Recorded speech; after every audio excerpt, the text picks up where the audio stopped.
I've chosen this morning to expose you to kind of a broad front.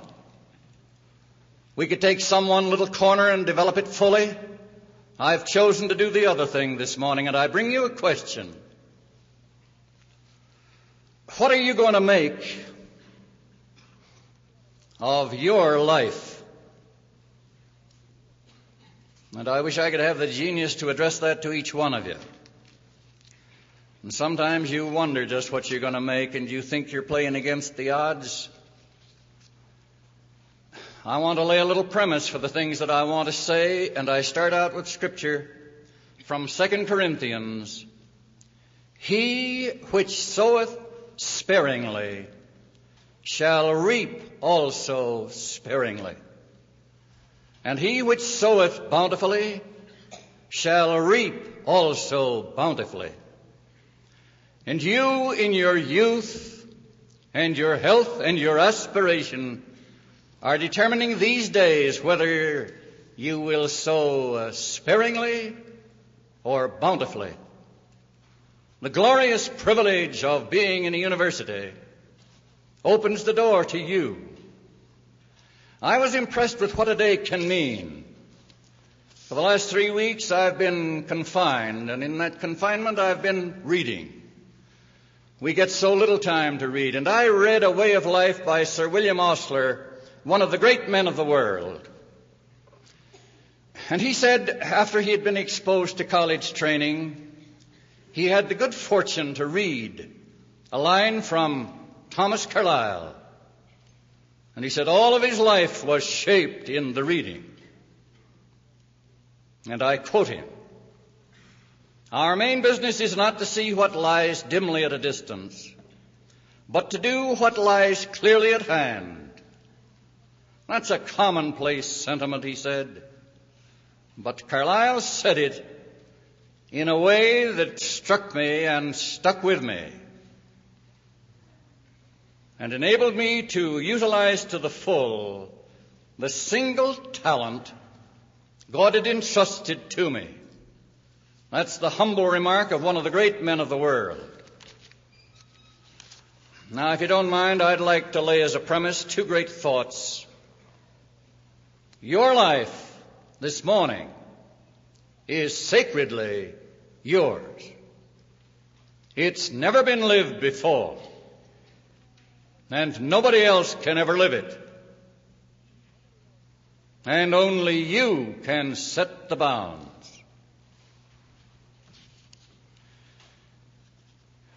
Sometime you read 2 Nephi and the 2nd chapter, verses 15 and 27, and you'll know what I mean. I leave it to you to read. In the presence of these judges, could they all speak to you, and one of them will? I wish I could have the genius to say what I think they would want to advise you to do. They represent a great institution set up to help to guide youth. And their whole concern is that you shall come into the richness that can be yours.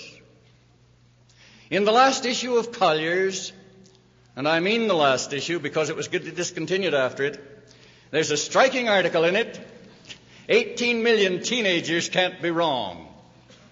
And I've read 2 other studies since reading that document, and then I bring you this wholesome thought. All of the people that appear before these judges, all of the offenses that are committed by less than 5% of the available group that might come before them. And I'm so happy to join with you this morning. I don't bring you any preachment by way of harassment. I come in the glory of youth, believing in you. And I'm looking at the 95%, and I think at the why. I could safely raise it to 98% of fine, wholesome, ambitious young people. And I want to give you a kind of a homemade approach to this thing called life and what you're going to do with it. I wish I could say it as these judges would say it to you. Some young people make mistakes, and some of them are sad mistakes. I know that. I work with enough of them in an attempt at repentance and forgiveness and a new start. I thought as I drove down here this morning, can you just fancy that instead of sitting here in the presence of these judges, you're sitting in the presence of the great judge who one day will pass judgment on all of us. And I think when we appear before him, it won't be a chronicle of the things we did which were wrong alone. It will be, what did you do with the glorious heritage which was entrusted to you? Now, because I'm making rather a sketchy and rather an elaborate survey, I ask your attention to go fast with me, and you do the filling in. What you make of yourselves will depend upon three great things: your knowing, your doing, and your being. I know the English experts tell us that participles are not strong words, but I've converted the participles into the nouns, and they're strong nouns. Now, for a brief minute, this problem of knowing. Your college years are so short. They will have come and gone before you know it. And you will have walked out with those of us of other collegiate days. I can't believe that life's gone so far, so fast for me. I remember the days when your president was a student like you. And I used to come into this institution and thrill at some of these fine students, and there are those in this room this morning who, if you'll pay the same price, he had no genius that you may not have. But he was sent to the hospital because he's worked day and night to capitalize the talent God gave him. And don't ever forget it. And the men and the women who constitute this faculty, and these judges are my evidence too. What a privilege is yours, what you may learn. So rich a curriculum, I turned to it yesterday. I haven't time to go into the great fields of your curriculum, but there's privilege there for every man and woman gathered here this morning. But today I want to lead you into 5 fields, and you'll build in all the others too. This lovely music certainly deserves somebody's attention. I think it's the great accompaniment to life, and I would bid you all go there. But I want to ask you to look at night before last, I had a great experience in my own home. I tried out an experiment. I wanted to come to know the genius of Elvis Presley.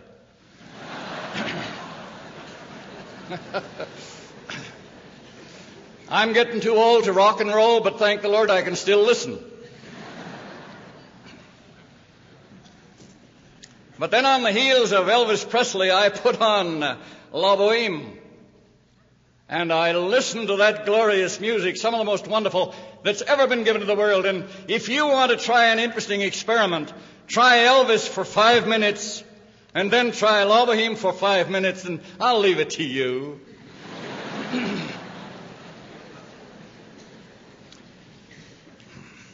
And the interesting thing in this realm of learning that every time you choose one, you rule out the other. Try them all. The human soul's big enough for the expense. I don't come in with an indictment against anybody. I think some of us who don't quite succeed as well as Elvis has could suffer, Well, we'll skip it. I want to just name 5 fields that you take a good look at. And the first one I give you is the languages. Fresh from this experience in Europe, you don't all have to be linguists, but if I were in college and in your shoes, if I were a young man with the prospect of a mission, I know I'd take one foreign language. I'd take German, or I'd take French, or I'd take Spanish, and don't worry about the choice. You may study for a couple of years in German and then be sent to a Spanish-speaking country. Don't let it worry you. You'll find some Germans down there.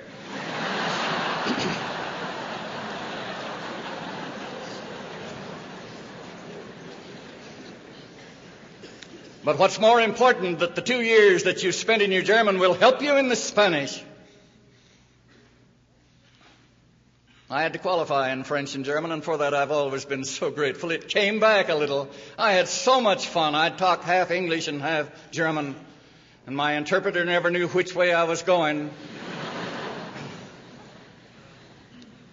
But you get the flavor of a country, you get the flavor, you get the genius of a people, if you know enough a little bit about the thing to talk just a little bit. So I suggest to you that you go into the field of language. Remember that language is the tool of thought. And as you come to know this language of yours, and nothing will help you so much in it as to get it in the complicated structure of a grammar unlike anything we have in English. The second thing I want to suggest to you is that you introduce yourself to the great field of science. You're living in an atomic age. Now, you don't have to be a specialist in science, but open the door wide enough to understand what's going on these days. I fly a very great deal, and I'm looking forward to that jet flight. I love the thought of that pilot, that air pilot.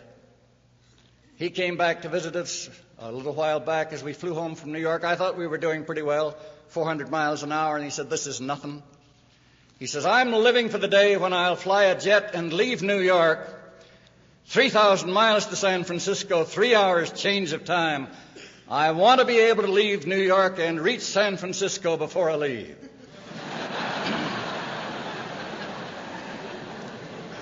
Well, I said, "I hope you take me along." I don't beg of you to become scientists, all of you. You have some great men in this institution.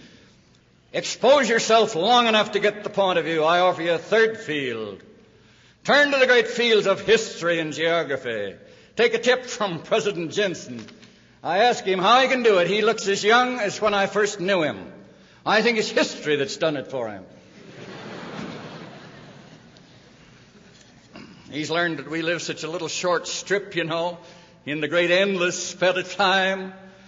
What are the great events in the history of mankind? What are the turning points in civilization? And tuck in a little geography. What are the greatest centers in the world? I've been working for the last 6 months on an inquiry that had thrown at me that's full of challenge. What are the great rivers of the world? Name the 10 great rivers of the world and see what's been built upon them. The great cities are all built upon water. That gives residents of Provo and Salt Lake City great hope. But you turn to the... well...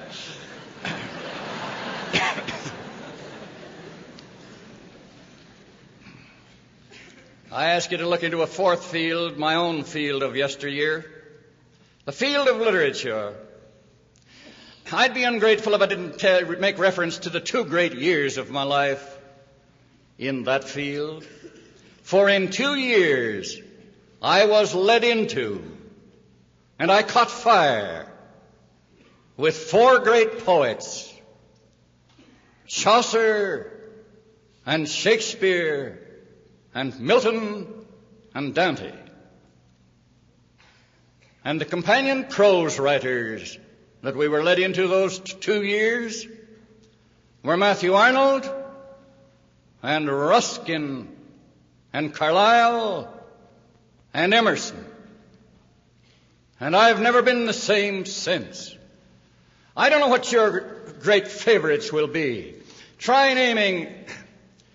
Look, we had the glorious privilege of standing in Westminster Abbey, and in a spot from here to these fine young men, we stood in the presence of the sacred remains of Chaucer and Spencer and Dryden and Gray and Wordsworth and Browning and Tennyson. I'm playing with 10s this morning. Name the 10 greatest English poets, and then do the same thing for America. And then let your reading lead you into the presence of greatness. The fifth field I want to lead you into, and you're led into it gloriously in this institution, is the field of religion. The one corner where you face the great eternal queries. You speculate on that soul of yours, whence you came and whither you go. The one field that transcends all others, to give you the ultimate values of life, and to raise the question, what part of life is this thing we call mortality? Well, that's a rather heavy introduction to the field of knowing, but I commend it to you. Important as knowing is, there's a more important field, and that's the field of doing. Life is always bigger than learning. It's a wonderful thing to know, but it is better to do. I think these judges would bear me out if I had a single recipe to give you. It would be, keep busy doing good things. You want a hint or two? Follow these grand young men in their athletic achievement, if that appeals to you. I listened to these boys who came back. The slump of a couple of games, and I got a little nervous. But they came back as champions always come back. I give my tribute to Coach Watts and to the boys. We've organized here in this community now some 17 wards, and if you aren't already active in those wards, I commend to you that you get busy in your church. Cultivate a wholesome school activity of some kind. Find a fascinating hobby. It can be the simplest thing in the world. If you come into my office someday, you'll be intrigued by the simplicity of mine. I bring rocks from the far corners of the globe. A little one that I can put in my pocket. One from the Dead Sea and one from the Sea of Galilee. One from the volcano of Hawaii and a rounded rock from a glacier in Alaska. I don't just pick up rocks. I pick up a corner out of Hitler's hideout. And I get a bit of a stone from the top of the mound at Waterloo. Where will you go and what will you... I don't know what your hobby may be. It's a lovely book. It's a card. It can be anything so simple. It occupies you. I have great respect for those stamp gatherers who gather stamps round the world. And it bespeaks an interest. It isn't just the stamp. It's the country from which the stamp comes. I commend to you, grand young people, and I caught it as I came through the door this morning. We love it in the part of you people. I said it last time I was here. You walk down over the hill and you bring a paper, but you put it away. God bless you for your courtesy, for the little things you do. A stranger walks through yonder door and you walk up and thank you. It's wonderful. Don't ever forget it. A young man's gracious enough to open the door for you, young lady. Don't just take it for granted. Say thank you. And if you smile as you say thank you, it could be that first date.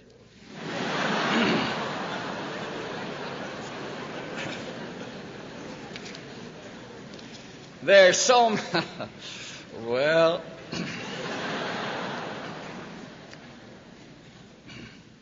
That isn't my theme this morning. But Sister Bennion's with me. And when I tell you of the 45 glorious years we've had, I don't fool myself when I tell you.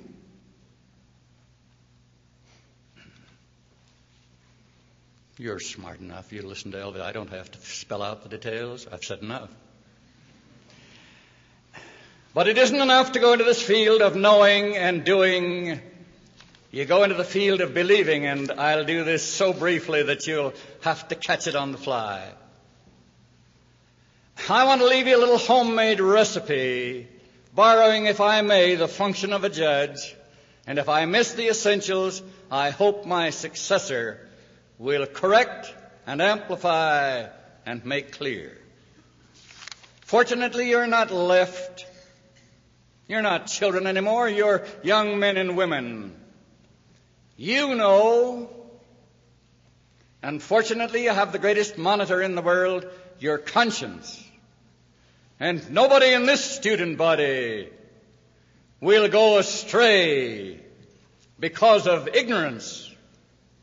He, if he goes astray, will go astray because he tries to shush his conscience and violate the rules of mankind. Did I have the time this morning? I'd love to play with you on the 4 things I'm going to ask everybody in this hall to learn by heart. The 10 Commandments, and if you have any trouble, drop me a note and I'll give you the scheme. You might as well learn them in their order. 4, centering in God. 5, centering in fellow man. And the great one in between, parenthood. And in the order of their importance, you can't miss them.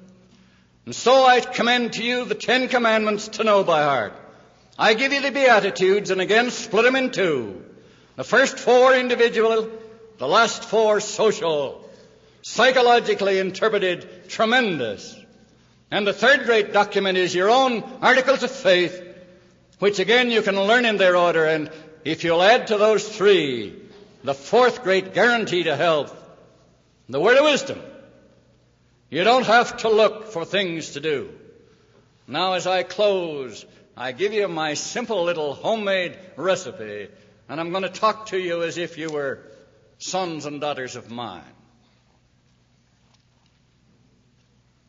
1, live in honor. And you don't need a diagram for that one. 2, covet or seize no man's property. I've taken the 10 Commandments and the Beatitudes and the Articles of Faith, and I've tried to bring them down to 5 simple statements. Live in honor, covet or seize no man's property, wrong no one's good name, make a habit of being helpful, number 4, of doing some little kindness along the way, and 5th, keep in regular contact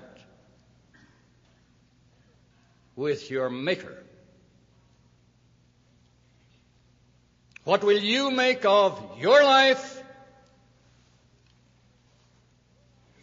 Ponder it today.